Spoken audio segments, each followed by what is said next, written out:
Welcome back to our channel Minahil Nazia reaction.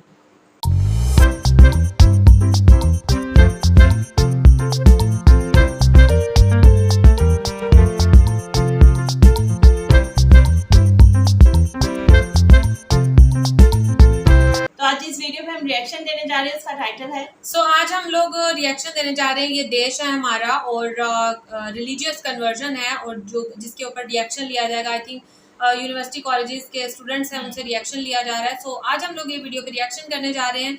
Video का link और title आपको मिल जाएगा डिस्क्रिप्शन बॉक्स में, जरूर से चेकआउट कीजिएगा इनके चैनल को। और अगर आप हमारे चैनल पे नए हैं तो जल्दी से सब्सक्राइब करने और ज्यादा से ज्यादा फ्रेंड्स और फैमिली के साथ शेयर करें। जल्दी से बढ़ते हैं वीडियो की जानिब और देख लेते हैं ये वीडियो। आप देख रहे हैं देश का सबसे लोकप्रिय कार्यक्रम। अब मैं एक वीडियो दिखा रहा हूं और उसके ऊपर मैं रिएक्शन चाहूंगा और वो वीडियो में प्ले करते हैं कि आखिरकार कट्टरता के मायने क्या हैं। वो वीडियो क्या है, आइए उसे प्ले करते हैं, क्योंकि वो जिसने वो बात बोली वो इसी डिबेट में हमारे साथ मौजूद है। वो बाइट सुनिए आप पहले।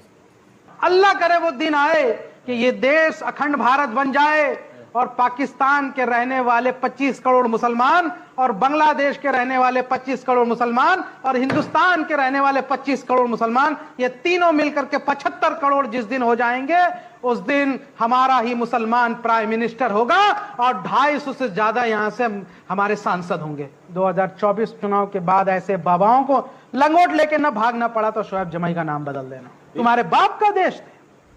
आप कह रहे हैं कि 25 करोड़ मुसलमान आप बांग्लादेश से ले आएंगे, 25 करोड़ मुसलमान आप पाकिस्तान से ले आएंगे, मतलब अखंड भारत करेंगे। अपनी बात तो रख लेंगे ना, वो है ना, आप उनके स्पोक्सपर्सन तो नहीं है। एक बात बताइए, अखंड भारत करके आप मुस्लिम प्रधानमंत्री लेके आना चाहते हैं और बागेश्वर बाबा को आपने बागेश्वर बाबा के लिए बोला कि 2024 के बाद वो लंगोट लेके भागेगा।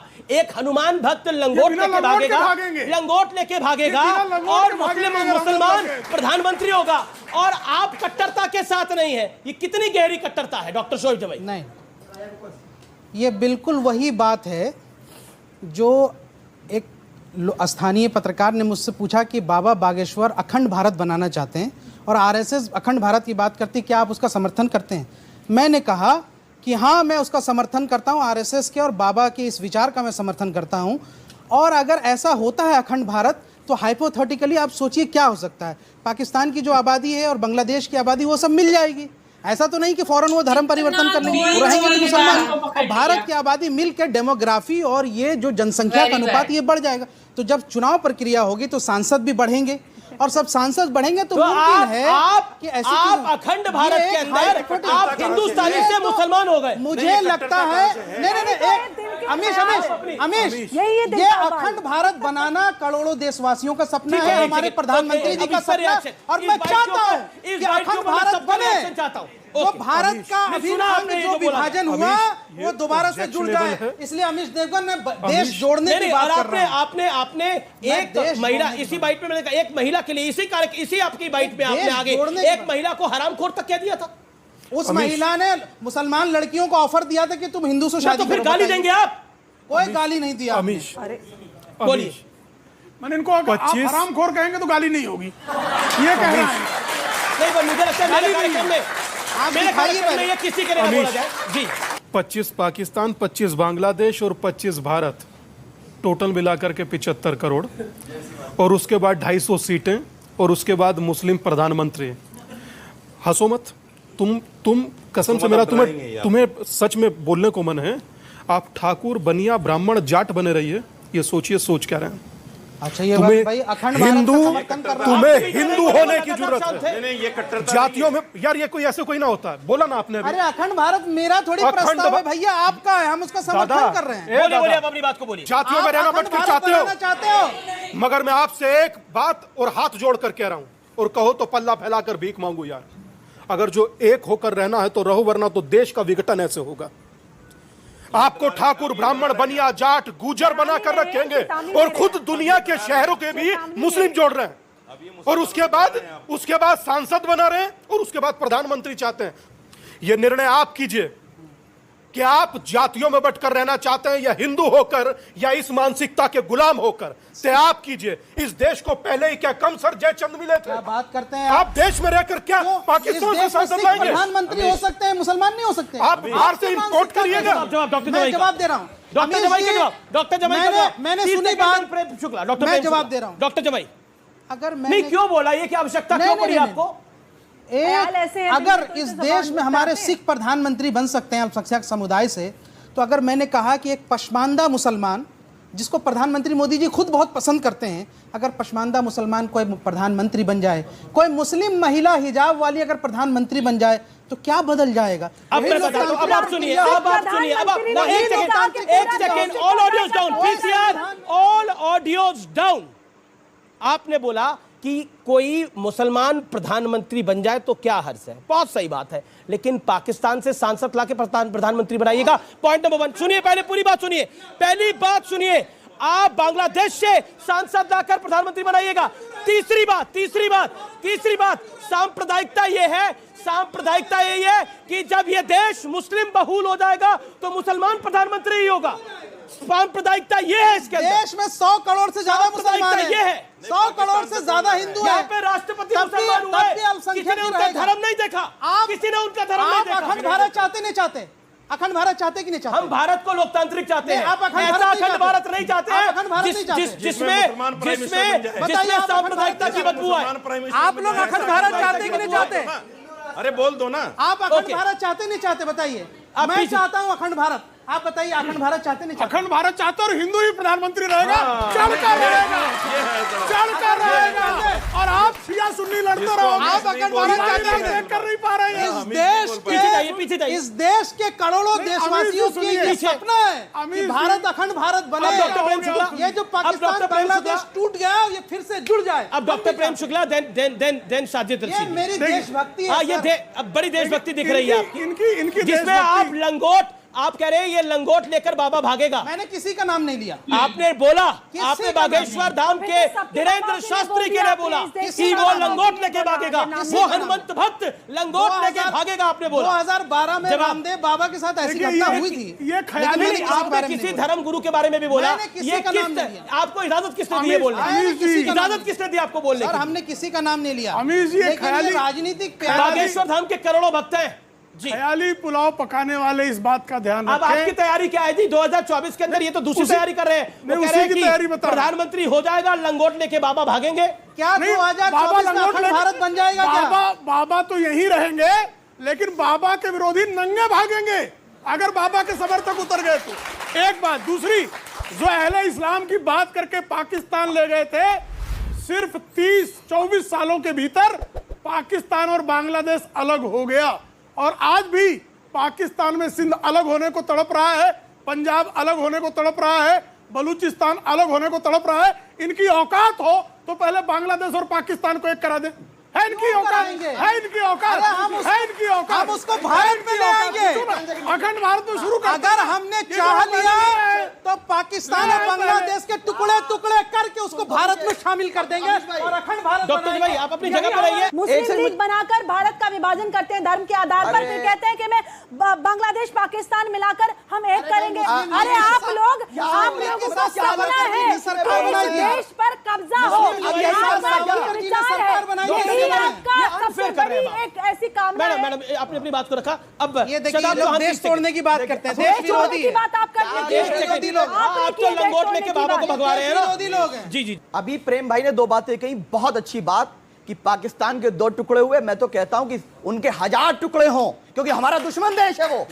और हम वो अगर 1 इंच भी अगर हमारी जमीन लेने का सपना भी देखता तो उसको बता दे कि हम लोग चाहे कितना भी लड़ लें, हमारे वैचारिक मतभेद हो सकते हैं नरेंद्र मोदी से, वैचारिक मतभेद हो सकते हैं आरएसएस से, लेकिन जब बात जहां देश की एकता और अखंडता की आएगी, हम हर हिंदुस्तानी एकजुट खड़े होकर दुश्मन देश का मुकाबला करेंगे। सुनिए, और दूसरी बात सुन लीजिए, सुनिए, अखंड भारत का प्रस्ताव सरकार ने दिया है, पार्लियामेंट में फोटो भी लगा है। और अगर अखंड भारत बनेगा तो उसमें यह नहीं कि पाकिस्तान के सिर्फ मुसलमान या हिंदू, फिर वो पाकिस्तान नहीं होगा, फिर उसे अखंड भारत कहा जाएगा। और जब अखंड भारत होगा, हमारा देश लोकतांत्रिक है, लोकतांत्रिक ही रहेगा, न ये हिंदू राष्ट्र बनेगा न इस्लामिक राष्ट्र बनेगा। और जो सपना देख रहा है वो देश विरोधी है, देश संविधान से चलेगा।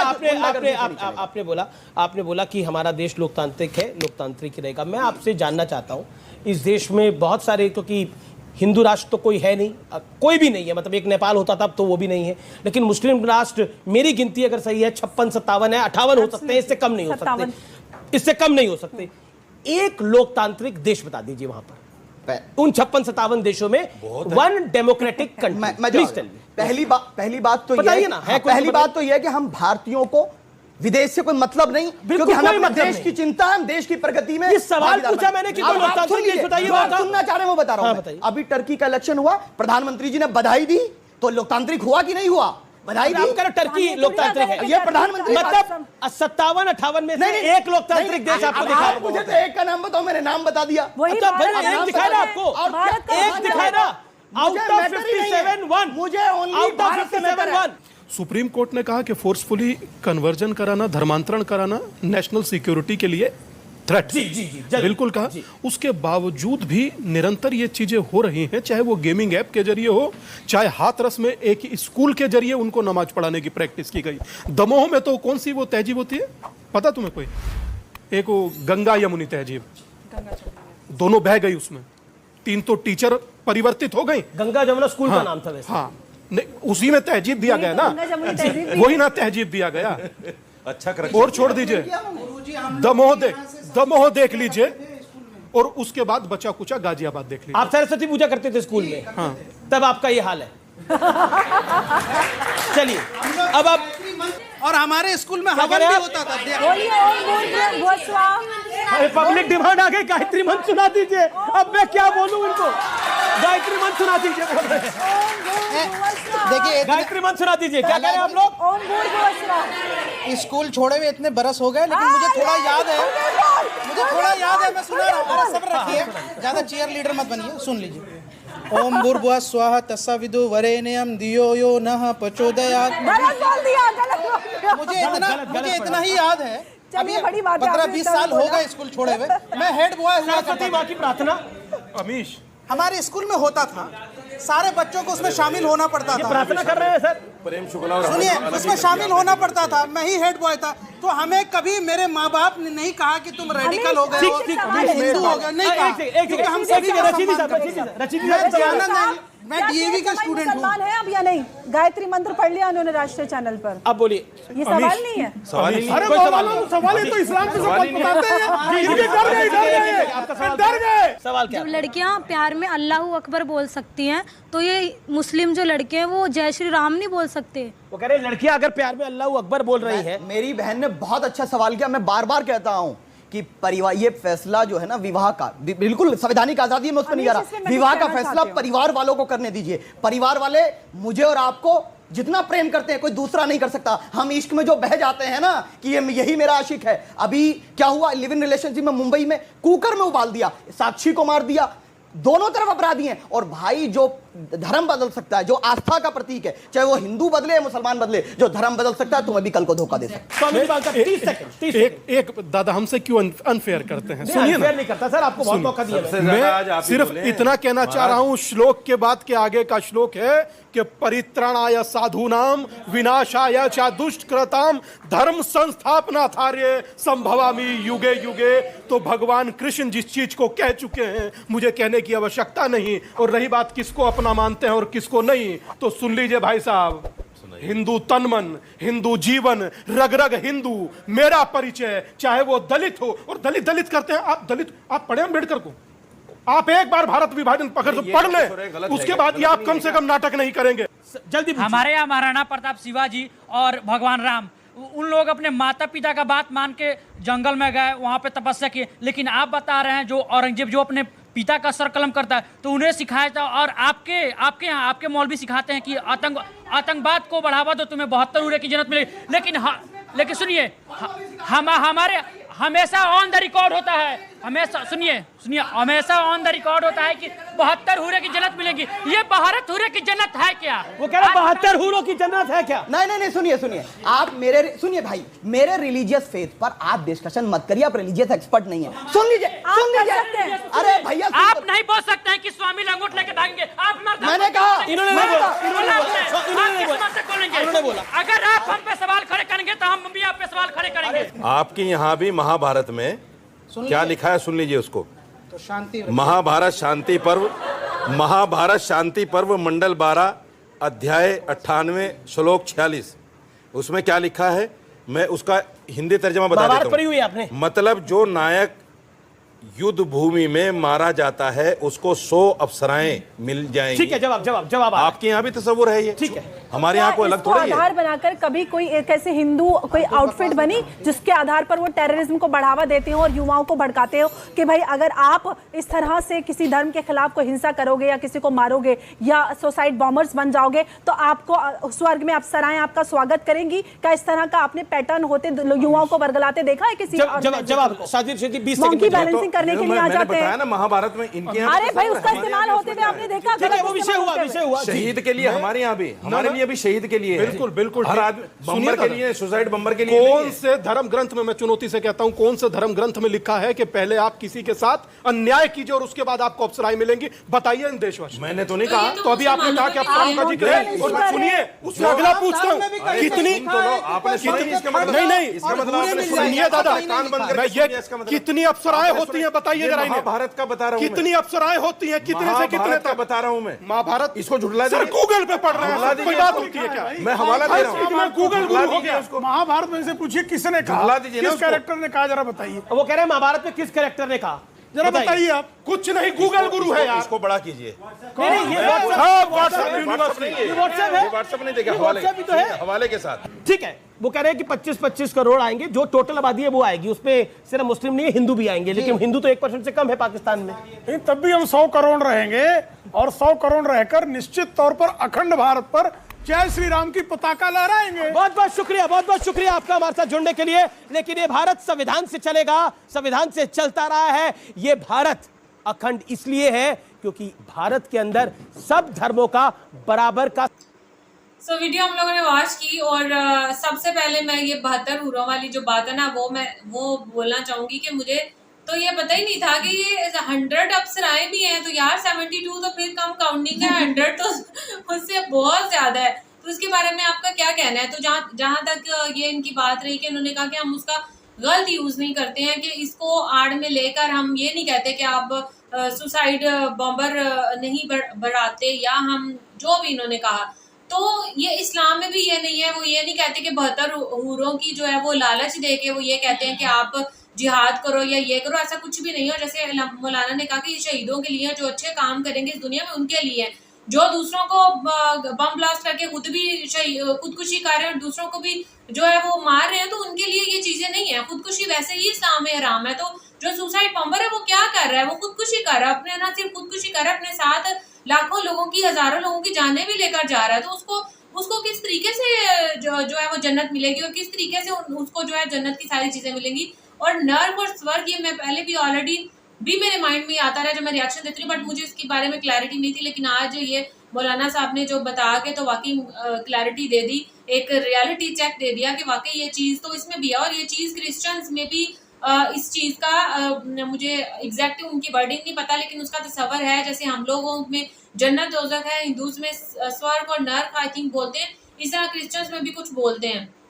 तो फिर ये चीज़ ये लोग ये क्यों बोलते हैं कि मतलब आपका अल्लाह जो है वो लालच देता है या कर्ज मांगता है कि ये मतलब हमारे अकॉर्डिंग तो वो ये कहते हैं ना कि अच्छे काम करो, अच्छे काम का आपको बदला मिलेगा। लेकिन ये लोग कहते हैं, जो जितने भी एक्स मुस्लिम हैं वो कहते हैं कि कर्ज मांगता है, तो ये वो तो मेरे ख्याल से फिर ये कर्ज ना हुआ। दूसरी इनकी अखंड भारत वाली बात पे आता है। लेकिन उससे पहले मैं ये कहना चाहूंगी कि मुसलमानों के या पाकिस्तान के जितने भी मौलाना मैं कहती हूँ वो खुशकिस्मत है कि उनको इस किस्म की डिबेट्स का सामना नहीं करना पड़ता। वरना हमने जितनी भी डिबेट्स देखी हैं जिसमें मुस्लिम्स के मौलाना और साइड पे दूसरे हिंदूज के थे आई थिंक ये सारे वो होते हैं, उसमें जो कंपेयर समेत जो मौलाना होते हैं मुस्लिम्स के, उनको डिग्रेड किया जाता है और ये वाज़े तौर पर नजर आता है। ये हम लोगों ने भी फील किया है और ये मैं बहुत न्यूट्रल होके बोल रही हूँ। आप लोग ये मत समझिएगा कि शायद मुस्लिम हूँ तो मैं इसलिए मुसलमानों का साथ दे रही हूँ, बिल्कुल नहीं। जितनी भी ज्यादा जो स्ट्रीम पे लोग थे वो इस साइड के लोग थे, हिंदूज वाली साइड के। जो मौलाना थे उनको बात पे जो उनके लिए जो क्लैप हो रही थी, टॉन्ट वाली जो क्लैप होती है, वो हो रही थी ऑडियंस की तरफ से, और उन्हीं को बार बार उन्हीं पे क्वेश्चन आ रहे थे और उन्हीं को बार बार डिग्रेड किया जा रहा था। ये मैंने खुद फील किया। अच्छा, अब आते हैं इनकी इनकी अखंड भारत वाली उस पे। जब अखंड भारत का नक्शा जो है ये लगा था, जब जो न्यू पार्लियामेंट बना है इंडिया का, उस टाइम पे पाकिस्तान में भी बहुत वावेला मचा था कि ये क्या है, अखंड भारत क्या है, क्या ये इंडियन चाहते हैं कि अखंड भारत हो। लेकिन उस टाइम पे सबने यही कहा था कि ये हमारी मोरालिटीज है, ये हमारा कल्चर डिपिक्ट किया गया है, या पहले का जो भारत था वो ये अखंड भारत, मतलब सब कुछ सारे देश इकट्ठे थे तो बाद में बंटवारा हुआ, तो ये पहले का नक्शा लगाया गया। लेकिन इस वीडियो के देखने के बाद ये पता चल गया कि वाकई वो लोग चाहते हैं कि अखंड भारत हो। जितने भी हिंदूज हैं या जो इंडियंस हैं वो ये चाहते हैं कि अखंड भारत हो। और जो ये शोएब जमाई जी की जो वो थी, जो मैंने उनकी ऐसे ही क्लिप्स देखे तो मैंने भी बोला कि यार ये इंडिया में रहते हुए कैसे इतनी बड़ी बात बोल सकते हैं, ये बोल ही नहीं सकते। इनको मतलब कौन इजाजत देगा इतनी बड़ी बात बोलने की, वो भी इंडिया जैसे देश में रहते हुए जहाँ पे ये माइनॉरिटीज में है। लेकिन आप जो पूरी उन्होंने बात बताई तो आप बात समझ रहे थे कि बात थी क्या। जो कंपेयर ने उनसे क्वेश्चन किए कि ये बताएं, तो आगे से उन्होंने उसके रिप्लाई किए कि अगर होगा तो ये चीजें होंगी।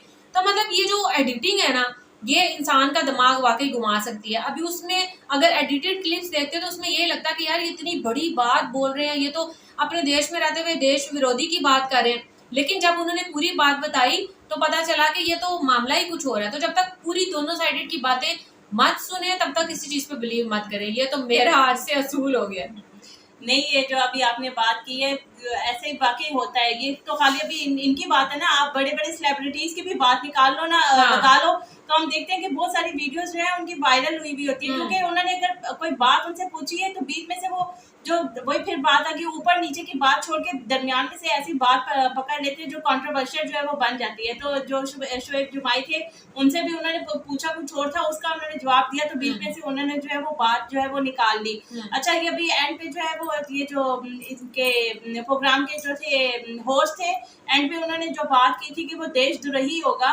तो मतलब अगर फॉर एग्जांपल अखंड भारत बन जाता है, ठीक है, उसमें आप जो कहे आप कोई हिंदू जो है उसको प्रधानमंत्री देख सकते हो, वो देशद्रोही नहीं हो सकता। लेकिन अगर कोई मुसलमान बन जाएगा तो उसको आप देशद्रोही का जो है वो लगा दोगे, लेबल लगा दोगे कि नहीं मुसलमान कैसे बन सकता है। जब पूरा एक अखंड भारत बन गया, जब उसमें बांग्लादेश भी शामिल हो गया, पाकिस्तान भी शामिल हो गया, हिंदू भी शामिल हो गए, तो चाहे वो फिर मुस्लिम प्रधानमंत्री बने या हिंदू प्रधानमंत्री बने, ये फिर सबको जो है उसको कबूल करना चाहिए। मुसलमानों को भी कबूल करना चाहिए और हिंदुओं को भी कबूल करना चाहिए। पर ये उस चीज पे आ नहीं रहे थे। तो ये कहते कि नहीं जी मुसलमान कैसे बन सकता है, हिंदू ही होना चाहिए। यहाँ से तो फिर आपकी वो दोगलापन आप लोगों का खुद नजर आ रहा है। एक तरफ आप अखंड भारत भी बनाना चाह रहे हो और दूसरी तरफ आप जो है वो कह रहे हो कि नहीं खाली हिंदू ही प्रधानमंत्री हो, मुसलमान कैसे हो सकता है प्रधानमंत्री।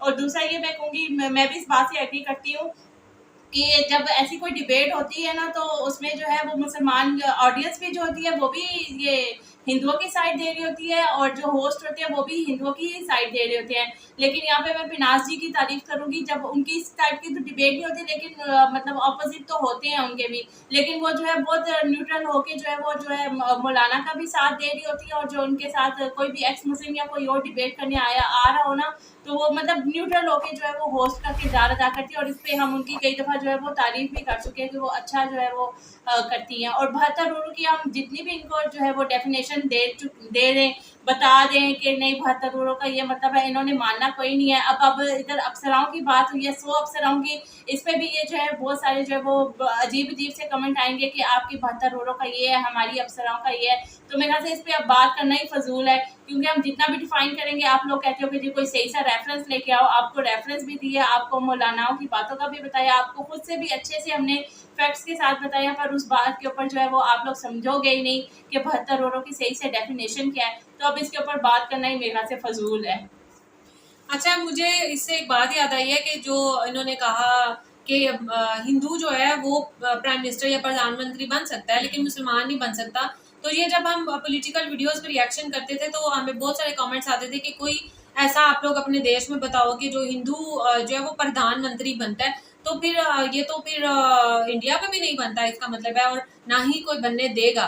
तो फिर ये कैसे कह सकते हैं कि देखो अब पाकिस्तान में एग्जाम्पल नहीं दे बनता? देंगे आपको फिर मुसलमान वो अब्दुल आजाद कलाम यार थे, वो वो थे नहीं, वो तो बहुत पुरानी बात है। आपकी बात करें ना, ये एक इस्लामिक कंट्री है, यहाँ पर प्रधानमंत्री जो है ना वो नॉन मुस्लिम नहीं हो सकता, ये तो हमारे एक्ट में लिखा हुआ है। लेकिन वहां पर वो तो सेकुलर कंट्री है, वहां पे तो मुस्लिम जो है वो प्रधानमंत्री हो सकता है। तो बाकी जो है यहाँ पर कैबिनेट में बहुत सारे मेंबर्स हैं जो कि नॉन मुस्लिम है, ऐसा नहीं है। कैबिनेट के मेंबर्स हैं लेकिन स्पेसिफिकली प्रधानमंत्री और जो सदर है ना वो नॉन मुस्लिम नहीं हो सकता। तो ये तो फिर इंडिया में भी है जो कि सेकुलर कंट्री है। तो ये जरा जरूर कमेंट आज मुझे लगता है भरपूर आने वाले हैं। सो खैर ये था हमारा आज का रिएक्शन। होप आपको अच्छा लगा होगा। अगर आपको अच्छा लगे तो वीडियो को लाइक कर दें और चैनल को भी सब्सक्राइब कर दें जो लोग चैनल पे नए हैं। तो मिलेंगे आपसे नेक्स्ट रिएक्शन वीडियो के साथ। तब तक हमें दें इजाजत। अल्लाह हाफिज़।